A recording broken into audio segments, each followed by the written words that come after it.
Hello everyone. Today we are going to discuss new chapter which is line and angle. अब हमने जब ये नया चैप्टर शुरू करना है तो उसके पहले हमारे पास कुछ बेसिक इन्फॉर्मेशन जो हमने 6 to 8 तक की ज्योमेट्री पढ़ रखी है उससे रिलेटेड होनी चाहिए, क्योंकि ये रिलेटेड जो है ये चैप्टर है वो रिलेटेड है किससे, ज्योमेट्री से। इसलिए आपको ज्योमेट्री का थोड़ा बहुत प्रीवियस नॉलेज जरूरी है इस चैप्टर के लिए। वो क्या क्या पॉइंट्स हैं जो आपको पता होने चाहिए, let's discuss those points first. तो उसमें सबसे पहले क्या है, इंटरसेक्टिंग लाइंस। इंटरसेक्टिंग लाइंस हम उन लाइंस को बोलते हैं जब हमारे पास कोई एक लाइन है। अच्छा, पहले लाइन क्या होती है ये समझ लिया जाए। लाइन मैथमेटिक्स में हम किसी भी स्ट्रेट लाइन पे अगर 180 डिग्री ड्रॉ करें, है ना, कोई भी एक रे है जो कि 180 डिग्री ड्रॉ का एंगल लेके चल रही है, तो हम उसे क्या बोल देते हैं, लाइन बोल देते हैं। ठीक है, सबसे पहले आपको क्या पता होना चाहिए, लाइन, है ना। और लाइन को आप इधर और इधर दोनों साइड पे कितना भी एक्सटेंड कर सकते हैं, है ना। इसके एंड फिक्स नहीं होते। जब हम इसके एंड फिक्स कर देते हैं तो ये क्या बन जाता है, लाइन सेगमेंट बन जाता है। ठीक है, तो सबसे पहले आपके पास क्या है, ये एक लाइन है। लाइन की स्पेशलिटी, इस पे हमेशा एंगल 180 डिग्री फॉर्म होता है। अब देखिए, आपके पास एक लाइन है जिसको आप क्या कह रहे हो, ए बी कह रहे हो। ठीक है, इसको एक्सटेंड कर सकते हैं आप। ठीक, और इसको किसी एक पॉइंट पे कट करती हुई कोई दूसरी लाइन निकल जाए, है ना। अब देखिए वो पॉइंट क्या है, ओ। इस ओ पॉइंट पे आपकी ए बी लाइन को एल एम लाइन ने क्या कर दिया, कट कर दिया। जब ये आपस में ऐसे कट कर देती है तो ये क्या हो गया, इंटरसेक्टिंग लाइंस। दो या दो से ज्यादा लाइंस एक पॉइंट पे अगर कट करेंगे तो हम क्या बोलेंगे, इंटरसेक्टिंग लाइंस। ठीक है, फिर उसके बाद क्या है, पैरेलल लाइंस।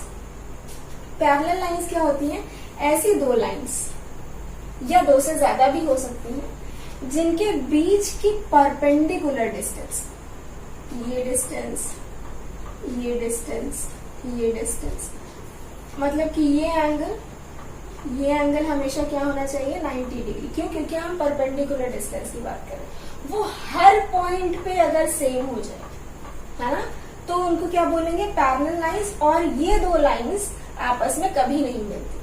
दो या दो से ज्यादा भी ले सकते हैं, ये भी और ये भी पैरेलल है, ये और ये भी पैरेलल है। कब, जब इनके बीच की डिस्टेंस हर पॉइंट पे सेम हो।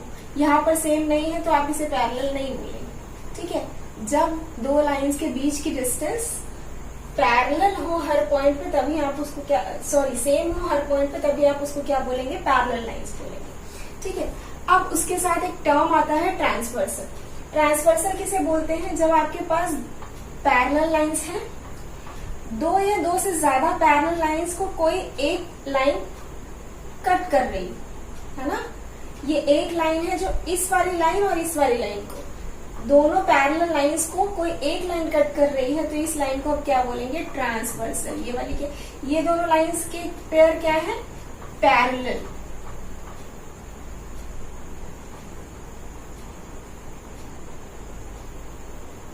ठीक है, और इस लाइन को आप क्या बोलेंगे, ट्रांसवर्सल। ओके, तो जब दो पैरेलल लाइन को कोई एक लाइन कट करती है, दो या दो से ज्यादा भी हो सकती है, 3 हो सकते हैं, 4 हो सकती है, आप तीसरी चौथी कितने भी बना सकते हैं, पर वो दो लाइंस क्या हो, पैरेलल। अच्छा, अब आपका क्वेश्चन अगला होना चाहिए कि क्या अगर पैरेलल लाइन नहीं होगी तो भी ये कट करेंगे तो हम इसे क्या बोलेंगे, तो तब भी ये ट्रांसवर्सल है।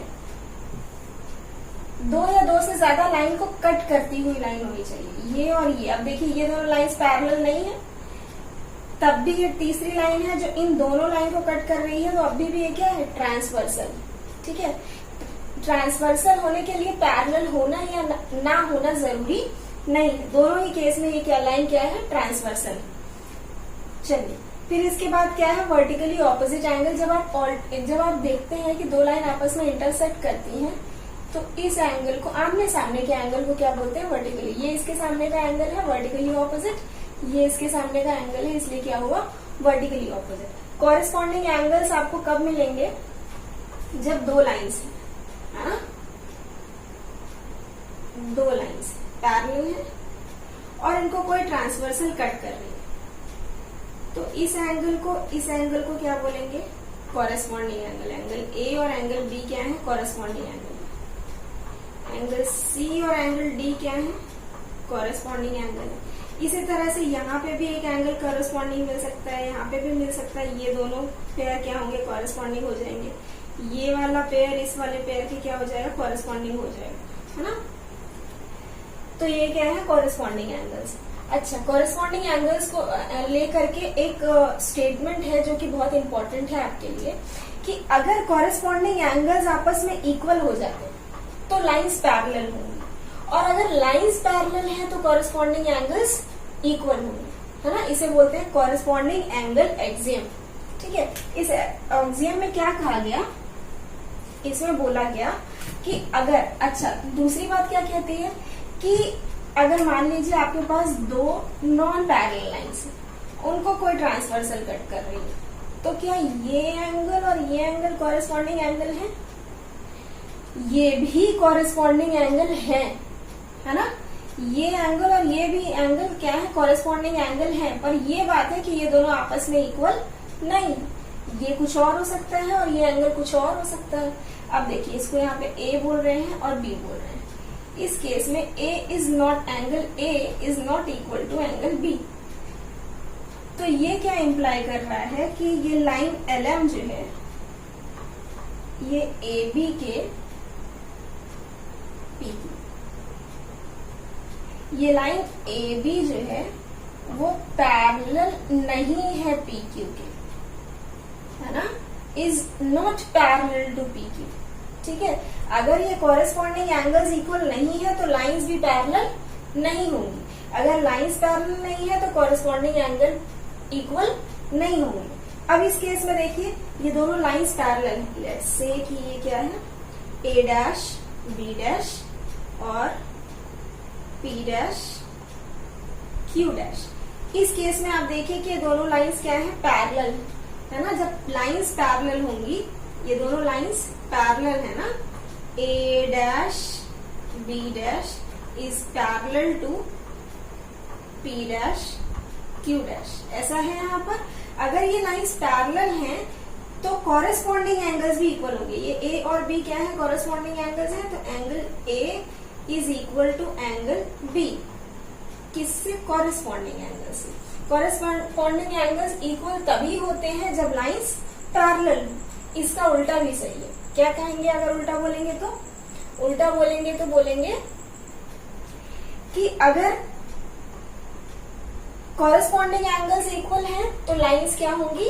पैरेलल होंगी, और अगर लाइंस पैरेलल हैं तो कॉरेस्पॉन्डिंग एंगल्स भी क्या होंगे? इक्वल होंगे। देखिए, इसको अच्छे से समझिए। कॉरेस्पॉन्डिंग एंगल्स ये भी है, कॉरेस्पॉन्डिंग एंगल्स ये भी, ठीक है। ए बी यहाँ पे भी कॉरेस्पॉन्डिंग एंगल्स है और ए बी यहाँ पे भी क्या है? कॉरेस्पॉन्डिंग एंगल्स, ठीक है। दोनों ही केस में ए बी क्या है? कॉरेस्पॉन्डिंग एंगल्स है। लेकिन अगर देखिए यहाँ पर लाइंस पैरेलल नहीं है तो ये एंगल इक्वल नहीं है, यहाँ पर लाइंस पैरेलल है तो एंगल भी इक्वल, ठीक। इस बात को ध्यान रखिएगा कि अगर हम इसका कई बार यूज करेंगे कि अगर एंगल्स कॉरेस्पॉन्डिंग एंगल्स इक्वल है इसका मतलब लाइंस पैरेलल, या फिर लाइंस पैरेलल है इसका मतलब कॉरेस्पॉन्डिंग एंगल्स इक्वल होंगे, ठीक है। फिर इसी तरह से ऑल्टरनेट एंगल्स भी, ये देखिए ये एंगल और ये एंगल क्या है? Alternate angle. ये भी क्या है? यहाँ पर इक्वल नहीं है। क्यों? क्योंकि लाइन पैरेलल नहीं। इस केस में देखिए ये एंगल C जो है वो एंगल B के क्या है? Alternate angle. Angle C is equal to angle B। कौन सा एंगल है? ऑल्टरनेट एंगल, ठीक है। ऑल्टरनेट इंटीरियर एंगल्स, ठीक। तो पैरेलल लाइन में हमेशा ये भी आपस में क्या होते हैं? ऑल्टरनेट एंगल्स भी इक्वल होते हैं। फिर आते हैं लीनियर पेयर पे, जो कि एक बहुत ही इंपॉर्टेंट पॉइंट है समझने के लिए। अब देखिए क्या कहता है कि किसी एक पॉइंट पे टोटल एंगल कितना बनता है? अगर एक लाइन पास हो रही हो तो इस लाइन पे जो एंगल बनता है किसी भी पर्टिकुलर पॉइंट पे वो कितना होता है? 180 डिग्री। ए और बी अगर आप इसे कंसीडर करें तो angle A plus angle B आपको क्या देगा? 180 डिग्री। ठीक है, अब आप फर्दर आप सोचिए कि अगर हम इसको कई पॉइंट में डिवाइड कर दें, है ना, नया फिगर ले लेते हैं इसके लिए। अभी भी हमारे पास पॉइंट है, अब हमने इसको 3 पार्ट्स में डिवाइड कर दिया। ये 90 डिग्री ले लीजिए और यहाँ पे आपने क्या कर दिया? CD। ठीक है, तो आप बोलेंगे कि angle C plus angle D plus 90 degree is equal to कितना? 180 डिग्री। मतलब किसी एक पॉइंट पे जिससे एक लाइन जा रही हो उस पे पूरे एंगल का सम कितना होना चाहिए? 180 डिग्री। इसी को क्या कहते हैं? Linear pair. कॉम्प्लीमेंट्री एंगल किसे कहते हैं? जब दो या दो एंगल का सम कितना हो जाए? 180 डिग्री हो जाए तो उसे क्या बोलेंगे? Complementary angle. सप्लीमेंट्री, जब दो एंगल्स का सम कितना हो जाए? 180 डिग्री हो जाए तो उसको क्या बोलेंगे? Supplementary angle. कॉम्प्लीमेंट्री। चलिए अब कुछ क्वेश्चंस देखते हैं तो आपको क्लियरिटी आएगी।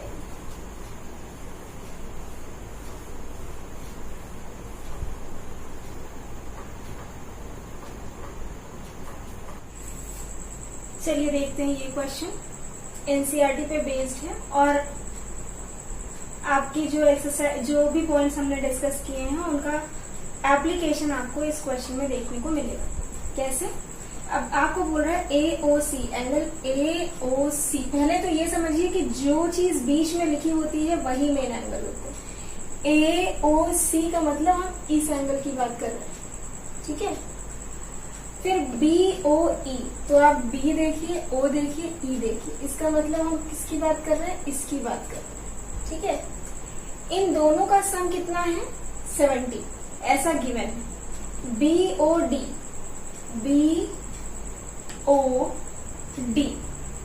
ये कितना है? 40 डिग्री। ये कितना एंगल दिया हुआ है? 40 डिग्री। ठीक है, angle AOC plus angle BOE is equal to कितना? 70 डिग्री। और आपसे बोल रहा है कि एंगल BOD कितना दिया हुआ है? 40 डिग्री। आपसे क्या पूछ रहा है? BOE फाइंड कीजिए, यानी कि ये एंगल कितना है ये आपको फाइंड करना है। और रिफ्लेक्स COE, पहले आप पता कीजिए कि COE क्या है। COE यानी कि COE ये एंगल होगा, है ना। तो रिफ्लेक्स COE का मतलब क्या? कि इतने अंदर वाले को छोड़ के बाहर का जितना भी एंगल बचा कैसे मिलेगा? 360 से अगर हम COE को सब्ट्रैक्ट कर देंगे तो ये जो बाहर का एंगल बचेगा उसे बोलते हैं reflex COE। Open question clear होगा? अब चलिए देखते हैं। अब अगर आप ध्यान से देखिए तो सबसे पहले इंटरसेक्टिंग लाइंस पढ़ाई थी मैंने, उनमें क्या है? एक लाइन ये और दूसरी लाइन ये एक दूसरे को कट कर रही है।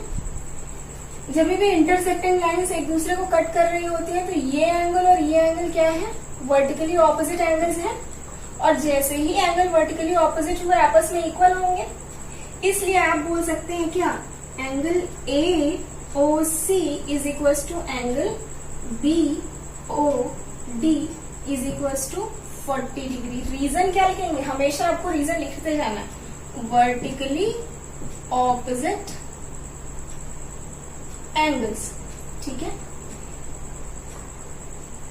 फिर आप इसके बाद देखिए। अब आप AOC की जगह यहां पर क्या लिख सकते हैं? BOD या फिर 40 डिग्री, क्योंकि ये दोनों क्या है? 40 डिग्री के इक्वल है ना। तो आप AOC की वैल्यू BOD के इक्वल दिखाते हुए यहाँ पर 40 डिग्री पुट कर सकते हैं।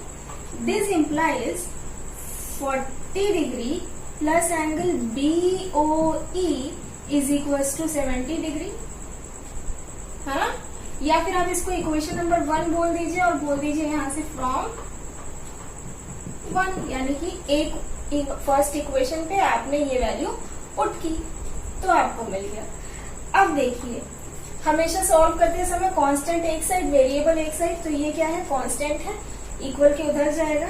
This implies angle BOE is equal to 70 minus 40। Minus क्यों? क्योंकि इधर प्लस है तो उधर जाना है तो माइनस में ट्रांसफर किया आपने।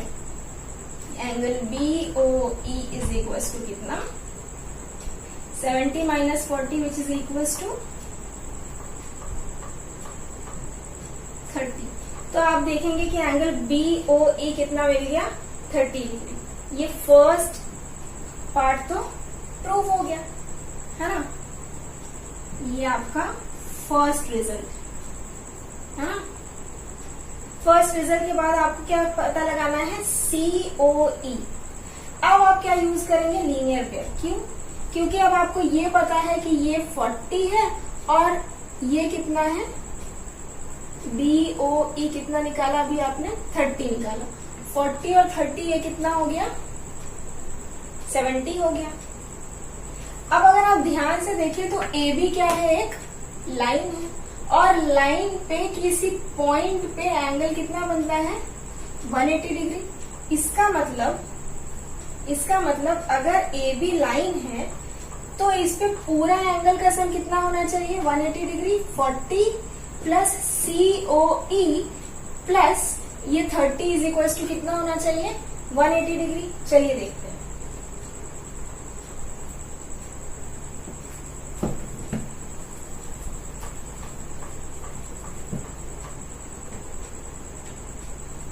क्या है?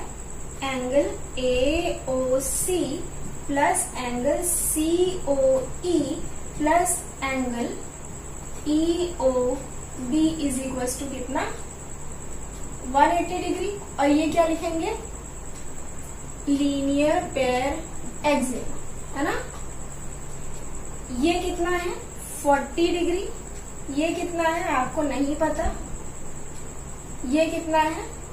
BOE आप लिखना चाहें तो आप BOE लिखें, कंफ्यूजन ना हो। BOE और EOB दोनों एक ही चीज है। ये कितना है? 30 डिग्री इज इक्वल टू कितना? 180 डिग्री। अब इन दोनों का सम इक्वल टू उधर जाके सब्ट्रैक्ट हो जाएगा तो angle COE is equal to 180 minus 70। इन दोनों को सम किया 70 हो गया। इक्वल के उधर गया तो माइनस में हो गया। अब आप देखेंगे तो आपको क्या मिल जाएगा? Angle COE is equal to 110 degree. ये मिला आपको। अब आपसे एंगल COE अगर पूछ रहा होता तो रिजल्ट क्या हो जाता? 110 डिग्री। लेकिन आपसे ये नहीं पूछ रहा। आपसे क्या पूछ रहा है? Reflex angle COE। जब भी रिफ्लेक्स पूछेगा तो आपको क्या निकालना पड़ेगा? ये बाहर वाला एंगल। तो ये पूरा कितना होता है? 360 है ना। किसी पॉइंट पे अगर पूरा एंगल देखेंगे तो क्या मिलेगा आपको? 360। किसी लाइन पे एंगल 180, किसी पॉइंट पे एंगल 360। तो आपको क्या करना पड़ेगा? रिफ्लेक्स एंगल COE निकालने के लिए आपको क्या करना पड़ेगा? 360 में से इस एंगल COE को माइनस करना पड़ेगा। और जैसे ही आपने सब्ट्रैक्ट किया you will get your result which is equal to 250 degree. तो बेसिकली आपकी जो पुरानी चीजें हैं जैसे कि intersecting lines, vertically opposite angles, linear pair axis, ये सब चीजें जो आपने अभी तक पढ़ी हुई हैं उसका एप्लीकेशन देखने को आपको इस चैप्टर में मिलेगा। होपिंग ये क्वेश्चन आपको क्लियर हो गया होगा। चलिए नेक्स्ट क्वेश्चन देखते हैं।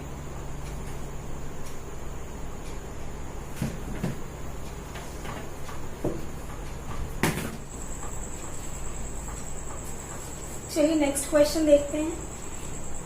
नेक्स्ट क्वेश्चन में क्या, अच्छा एक और बात कि आप हमेशा जब भी ज्योमेट्री के क्वेश्चंस को अटेम्प्ट करो मेक श्योर कि आप पहले फिगर बना लो।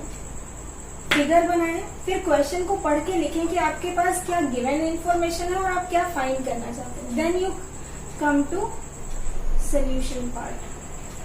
ठीक है। अब आप देखिए आपको क्वेश्चन में क्या दिया? POY कितना दिया हुआ है? 90 डिग्री। ठीक है। और एंगल A और B का रेशियो 2:3 दिया हुआ है। आपको क्या फाइंड करना है? Angle C। एंगल C मतलब XON। एंगल XON आपको फाइंड करना है जो कि एंगल C है। चलिए देखते हैं। तो सबसे पहले आपको क्या पता है कि x और y क्या है, एक लाइन है। अगर आपके पास x और y एक लाइन है तो आपको ये भी पता है कि angle A plus angle B plus angle POY is equal to कितना, 180 डिग्री। क्यों? लीनियर पेयर एक्सियम है ना। एक लाइन पे किसी भी पॉइंट पे एंगल कितना होता है, 180 डिग्री। ठीक है, वो आपने लीनियर पेयर के थ्रू लिख दिया। अब देखिए अगली ही लाइन में आपको क्या दिया है, A/B कितने हैं, 2:3 के रेशियो में, है ना। अगर A 2x है तो B कितना होगा, 3x होगा। और अभी हम लोगों को ये नहीं पता है एग्जैक्ट मेजर, तो हम इसे क्या 2x और इसे क्या लिख सकते हैं, 3x, है ना। और एंगल POY कितना दिया हुआ है, 90 डिग्री इज इक्वल टू कितना, 180 डिग्री। अगली लाइन पे आइए, 3 to 5x is equal to 180 minus 90। क्यों? क्योंकि इधर ये प्लस में था, उधर जाएगा तो माइनस में। 5x इज इक्वल टू कितना, 90। This implies x is equal to 90 by 5। 5 1 जा 5, 5 8 जा 40। तो आपको x की वैल्यू कितनी मिल गई, 18 डिग्री। अब आपसे क्या पूछ रहा है, c पूछ रहा है। तो c आप तभी निकाल सकते हैं जब आपके पास वैल्यू किसकी हो, a और b की हो। चलिए देखते हैं। अब a कितना है, a is equal to 2x, so 2 into 18 which is equal to 18 2 जा 36। अब इसके बाद ये क्या है, एंगल A है ना। अब आप एंगल B की बात करिए, so angle A is equal to this, angle B is equal to 3x, so 3 into 18 which implies 54। ठीक है, अब आपको एंगल A भी पता चल गया और B भी पता चल गया। अब आप अगर ध्यान से देखिए MN को, तो MN एक लाइन है और ये क्या है, एक लाइन पे बना हुआ एंगल। तो angle B plus angle C is equal to कितना होना चाहिए, 180 डिग्री। ये एक लाइन ही तो है और ये क्या है, उस पे एक 180 डिग्री होना चाहिए क्योंकि लाइन है। तो लाइन हमेशा कितना एंगल फॉर्म करती है, 180 डिग्री। इसलिए B और C का सम कितना होना चाहिए, 180 डिग्री। किससे, लीनियर पेयर एक्सियम्स, है ना। एंगल B कितना है, 54 डिग्री, आपने अभी निकाला, plus angle C is equal to कितना, 180 डिग्री। अब आप एंगल C लिखेंगे तो क्या, 180 माइनस 54 डिग्री। जब आप सब्ट्रैक्ट करेंगे तो you will get your result which will be equal to 126 degree. तो इसमें भी क्या था, आपको सिर्फ और सिर्फ लीनियर पेयर एक्सियम का यूज करना है। होपिंग क्वेश्चन क्लियर होगा। चलिए नेक्स्ट क्वेश्चन देखते हैं। चलिए इस क्वेश्चन में देखते हैं angle P Q R is equal to angle P R Q. पहले तो ये समझ लें कि पी क्यू आर कौन सा है, तो पी क्यू आर इस एंगल को बोल रहे हैं, ठीक है, P Q are. P R Q मतलब इस एंगल के इक्वल, ठीक है। ये दोनों एंगल आपस में क्या है, इक्वल है, ऐसा हमें क्वेश्चन में गिवन है। और हमें क्या प्रूव करना है, पी क्यू एस यानी कि ये पोर्शन पी आर टी यानी कि इस पोर्शन के क्या है, इक्वल है, ठीक है। चलिए देखिए,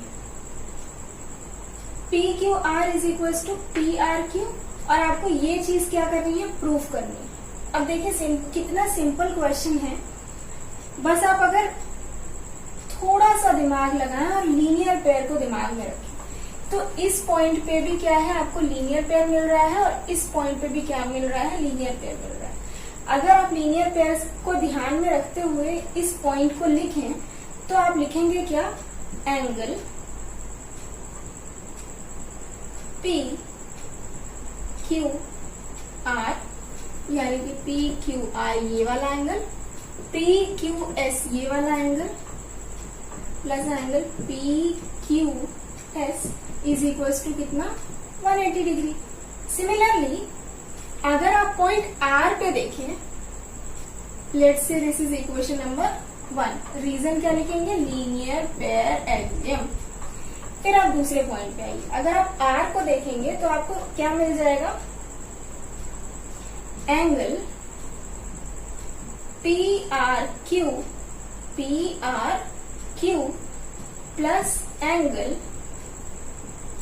P R T is equal to कितना 180 डिग्री। ये भी क्या होगा, लीनियर पेयर एक्सियम से। इसको आप इक्वेशन नंबर 2 बोल दीजिए। अब आप दोनों इक्वेशन को ध्यान से देखिए तो आपको मिलेगा कि इसका एक साइड इक्वल है, और अगर किसी इक्वेशन का एक साइड इक्वल है तो दूसरे साइड को भी इक्वल होना होता है। इसलिए ये वाला पोर्शन इस वाले पोर्शन के क्या हो जाएगा, इक्वल। तो आप क्या लिखेंगे, from equation 1 and 2, equation 1 and 2 से आप क्या लिख सकते हैं, angle P Q R plus angle P Q S is equal to कितना, angle P R Q plus angle P R T. क्यों, क्योंकि दोनों ही किसके इक्वल है, 180 डिग्री के इक्वल है। अब अकॉर्डिंग टू क्वेश्चन क्या दिया हुआ है, P Q R is equal to P R Q, P Q R is equal to P R Q, ये दोनों आपस में इक्वल हैं। तो आप इनको क्या कर सकते हैं, कैंसिल कर सकते हैं, है ना, एज अकॉर्डिंग टू क्वेश्चन, या फिर आप लिख सकते हैं क्योंकि P Q R is equal to angle P R Q. ठीक है, ये रीजन हुआ, इसलिए आपने इसको क्या कर दिया, कैंसिल। और अगली लाइन में आपको क्या मिल गया, P Q S is equal to P R T. यही आपसे क्या कह रहा था, प्रूफ करने को बोल रहा था, और आपने क्या कर दिया, प्रूफ कर दिया। तो बेसिकली आपके दिमाग में लीनियर पेयर होना चाहिए, और आप कैसे उसको अप्लाई करते हैं डिफरेंट क्वेश्चंस में। चलिए, होपिंग ये आपको क्लियर हुआ होगा। नेक्स्ट देखते हैं, चलिए देखते हैं ये क्वेश्चन। इसमें फिगर के अकॉर्डिंग पहले हम क्वेश्चन को समझते हैं। एक लाइन है PQ, उस लाइन PQ पे क्या है, OR, और angle QOR is equal to कितना है, 90 डिग्री। क्यों, क्योंकि OR जो है वो परपेंडिकुलर किस पे है, PQ पे। PQ पे OR क्या है, परपेंडिकुलर होते ही क्या बना रहा है, 90 डिग्री। अब आपको प्रूफ क्या करना है, ROS कौन सा एंगल है, ये वाला एंगल है, ROS।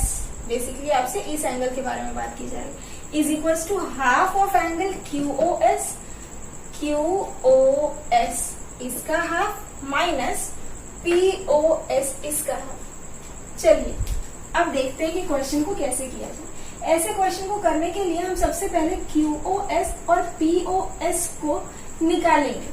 अच्छा, निकालते समय हम इस बात का ध्यान रखेंगे कि अगर वो ROS के टर्म्स में आ जाए तो हमारे लिए बहुत अच्छा होगा सॉल्व करते वक्त। तो चलिए देखते हैं। सबसे पहले हम निकाल रहे हैं क्या, QOS एंगल QOS, ये क्या होगा, angle QOR plus ROS, QOR plus ROS, ये वाला एंगल प्लस ये वाला एंगल कर दिया, इन दोनों एंगल का सम कर देंगे तो एंगल QOS के इक्वल हो जाएगा। ठीक है, अब QOR कितना है, 90 डिग्री है, प्लस एंगल ROS ये किसके इक्वल है, QOS के। लेट्स से कि इक्वेशन नंबर 1 हो गई। अब हमें दूसरी क्या चीज चाहिए, POS चाहिए, तो एंगल POS निकाला। अब POS भी हमें किसके टर्म्स में मिल जाए, ROS के टर्म्स में मिल जाए तो अच्छी बात है। क्यों, क्योंकि यहाँ पर ROS है। ठीक है, POS यानी कि हम इस एंगल की बात कर रहे हैं। तो अगर हम POR को देखें तो POR कितना होना चाहिए, 90 डिग्री। क्यों, क्योंकि रिमेनिंग एंगल भी क्या है 90 और इस पॉइंट पे टोटल एंगल कितना होना चाहिए 180 है ना। तो ये 90 प्लस ये 90, ये 90 प्लस ये 90 टोटल कितना हो जाएगा 180। अगर ये एंगल 90 है जो कि आपको दिया गया है परपेंडिकुलर, अगर OR लाइन परपेंडिकुलर है इस लाइन पर तो ये एंगल भी 90 होगा और ये एंगल भी 90 होगा। इसका मतलब POR 90 डिग्री है। और अगर POR में से POR में से ROS को सब्ट्रैक्ट कर दिया जाए, इस वाले पोर्शन को निकाल दिया जाए तो आपको क्या मिल जाएगा POS मिल जाएगा। फिर से समझिए, ये पूरे पोर्शन में से अगर आप इस पोर्शन को हटा दें, इसे हटा दें तो आपको ये पोर्शन मिल जाएगा ना।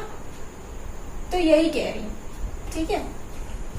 हमने क्या करना है, एंगल POR में से किसको माइनस कर दें, एंगल ROS को माइनस कर दें तो हमें क्या मिल जाएगा POS मिल जाएगा। अब POR कितना है 90 डिग्री है माइनस एंगल ROS, इसको बोल दीजिए इक्वेशन नंबर 2 है ना। अब क्या चाहिए आपको QOS माइनस POS है ना। ऐसा आपको जो प्रूफ करने वाले क्वेश्चंस होते हैं उनको थोड़ा क्या प्रूफ करना है इसको दिमाग में रख के ही आप आगे बढ़ पाएंगे। QOS माइनस POS चाहिए तो यानी कि QOS निकाल लिया आपने, POS निकाल लिया। अगर दोनों को माइनस कर दिया जाए तो हमको ये मिलने लग जाएगा। चलिए सब्ट्रैक्ट करते हैं।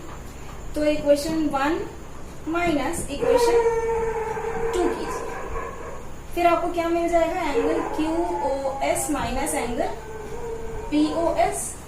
और QOS कितना है 90 minus angle 90 plus angle ROS minus POS कितना है 90 माइनस एंगल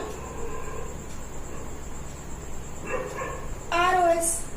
अब हम इसे सॉल्व करेंगे, सॉल्व करेंगे तो क्या मिलेगा 90 degree plus angle ROS minus इस माइनस का अंदर मल्टीप्लाई हो जाएगा तो आपको मिलेगा 90 minus minus plus angle ROS। ये 90 और ये 90 एक दूसरे को सब्ट्रैक्ट कर देंगे तो आपको क्या मिल जाएगा 2 times angle ROS is equal to कितना angle QOS minus angle POS। इधर यही चल रहा है QOS माइनस एंगल POS, ठीक है। अब ये 2 इधर किसमें है मल्टीप्लीकेशन में, इधर आएगा तो डिवीजन में हो जाएगा। तो आप इसे ऐसे भी लिख सकते हैं 1/2 angle QOS minus angle POS is equal to angle ROS। और यही आपको प्रूव करना है। अगर आप ध्यान से देखें तो आपने प्रूफ कर लिया। Half of angle QOS minus POS is equal to ROS, hence proved, hence prove. चलिए, होपिंग ये आपको क्लियर हुआ होगा। इसके बेसिस पे और भी क्वेश्चंस लगाइएगा। और बेसिकली ये एप्लीकेशन है, जितना आप इसको सॉल्व करेंगे उतना आप जानेंगे। और जो भी प्रॉब्लम होगी वो मेरे से कांटेक्ट कीजिएगा, पूछिएगा, कमेंट सेक्शन में लिखिए।